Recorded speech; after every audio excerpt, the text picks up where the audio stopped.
Welcome back to Movie Recapped. Today I will show you a horror, thriller film from 2015, titled 12 Feet Deep. Spoilers ahead. Watch out and take care.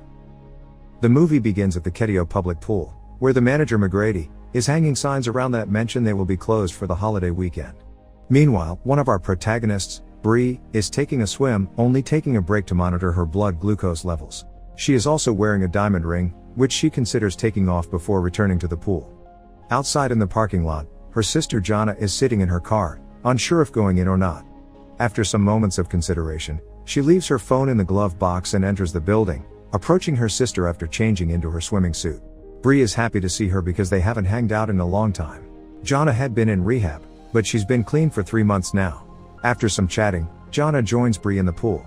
In the lost and found area, we find the janitor, Clara, trying to steal some money from the forgotten wallets.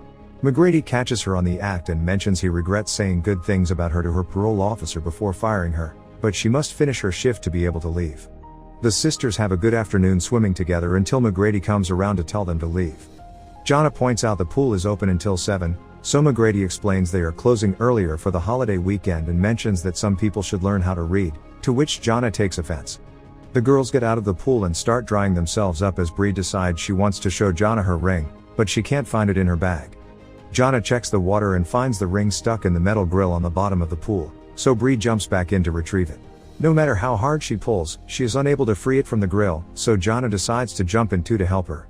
Since both girls are underwater and the rest of the visitors are gone, McGrady thinks there is nobody left in the building and starts the process of closing up the pool. Yona's hair gets stuck in the grill, so the girls are busy untangling it and don't notice the fiberglass cover being released over the pool until it is too late. They are now trapped. Terrified, the sisters start hitting the cover and crying out for help, but McGrady is already leaving the building, and now Jana thinks he did it on purpose. After a moment of freaking out, they decide to try to push the cover up just to see how solid it is, but of course it doesn't budge. Next, Bree proposes to check all the seals and the edges to see if they can find a weak spot somewhere. While looking around, Jana finds a pair of swim trunks and a condensation hole on the fiberglass, and Bree manages to get the plastic cover from one of the wall's many openings. She breaks it in half and tries to saw the cover hole with the shard while Jana keeps making morbid and sarcastic comments, especially when Bree tells her the big news: she got engaged to her boyfriend David. She points out that this isn't her fault, which Jana snorts at and calls her Miss Perfect.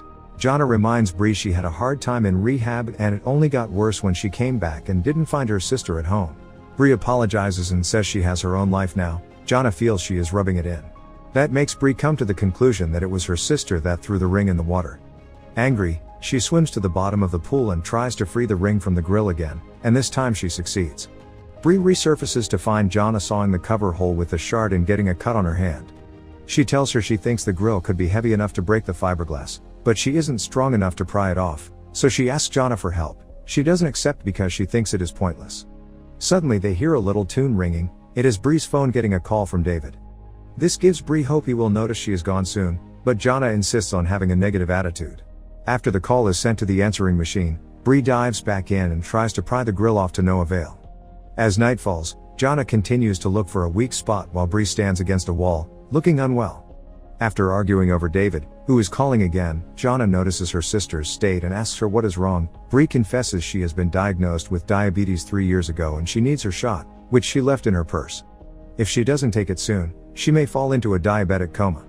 While Clara returns to the building to finish her shift, Bree and Jana are taking turns sawing the cover hole.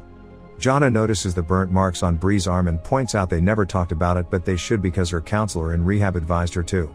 She wants to know what truly happened the day their dad died, since she doesn't remember anything and only knows the bits and pieces their mom and Bree told her through the years. Bree calls their dad a monster and tells Jana that night he came back drunk and smoking a cigarette that fell on his pillow when he passed out. A fire started right by his head, but he didn't scream because he was so drunk he didn't even notice what was going on. Bree got the burnt marks on her arm while trying to wake him up. Their chat is suddenly interrupted when Clara enters the room. She finds Bree's purse when her phone starts ringing again, and she comes closer to steal it when she suddenly hears the girls calling out for help. Clara asks them how they ended up in there and lets them talk while looking through Bree's wallet and phone, and only stops herself when she notices the security cameras are on. After telling the girls to wait for a moment, she goes to the control room to turn the cameras off, then she comes to the pool and asks the sisters some weird questions followed by a request for the phone's password. Bree gives it to her, thinking she will call the police, but instead, Clara teases her for her pictures and plays David's messages for them. Jonna gets impatient and insults her, so Clara cuts to the chase and explains she has many bills to pay because she can't find a real job after being in prison. If the sisters want her to get them out, Bree must give her the PIN code for her ATM. The sisters don't accept it first, but Clara turns off the heater and threatens them with a freezing night, so Bree has no other choice but to give her what she wants. Clara leaves with Bree's wallet, and the sisters huddle for warmth. A couple of hours later, Bree is starting to really suffer the cold, so Jonna decides it's her turn to try to pry off the grill, but fear doesn't allow her to even go close to it. When she resurfaces, she notices Bree has fallen asleep and rushes to wake her up.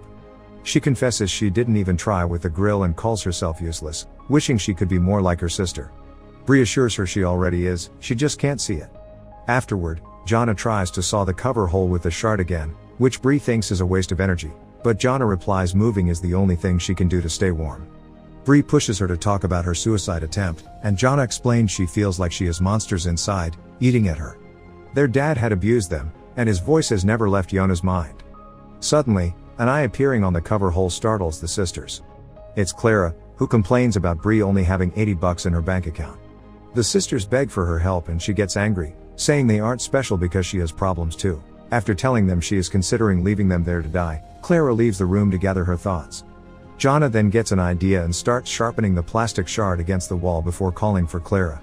When she comes back, Jonna pretends to be crying and apologizes before saying she has a confession to make. She speaks very softly on purpose, so when Clara puts her ear on the hole to hear her better, Jonna stabs her with the shard. Furious, Clara goes to the bathroom to check on her wound, then goes into the control room to turn on the automatic pool cleaning system, causing the girls to begin suffocating in chlorine. They try to block the jets with their hands and the swimming trunks they had found earlier, but they prove to be too strong.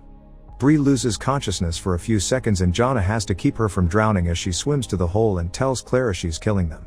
This makes Clara realize the danger in her actions, so she takes pity on them and returns to the control room to turn the cleaning system off. When she comes back, she tells the sisters she's the one in control now and demands Bree to hand in her ring in exchange for their freedom. Jonna asks her not to do it, but Bree accepts, seeing as they don't have any other options. Now that she has the ring, Clara leaves the room as she tells them she'll let them out after she is good and ready.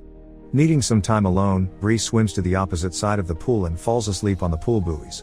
She dreams of David bringing in some firefighters with him to rescue her, but her sister continues to drown.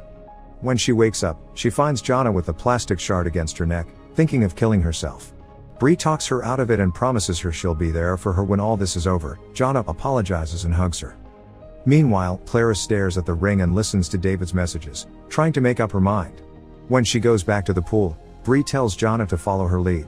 The girls tell Clara they know she isn't a monster and, after all the thinking they did down there, they decided they will change how they do things from now on. Clara feels bad for them and finally accepts to help, but when she goes to the control room and punches in the code, it doesn't work. She informs the girls of this, and they ask her to call the cops instead, but Clara is afraid of going back to prison because it almost killed her the first time.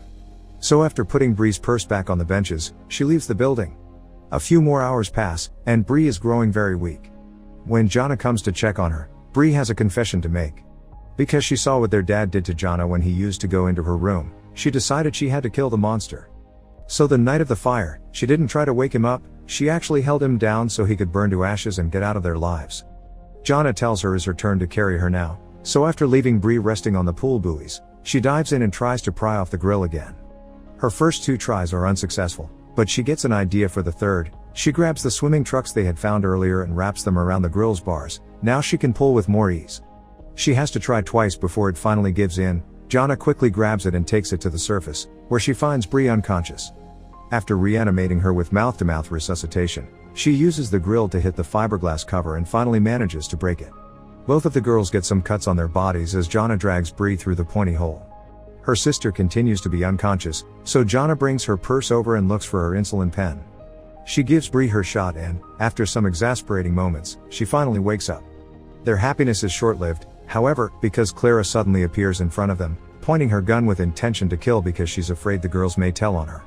Jonna tells her she understands she's been through a lot and begs her not to do anything to Bree because it's all she has in her life. Clara ends up feeling sympathetic for them and puts the gun away before handing them back the ring. Jonna grabs Bree's phone and calls the police, but also tells Clara to leave before they arrive. The movie ends with Bree waking up on a stretcher, surrounded by paramedics and her sister. Jonna gives her back the ring, and when Bree asks how she got it back, Jonna says they've killed the monster. The sisters hug before the paramedics take them away.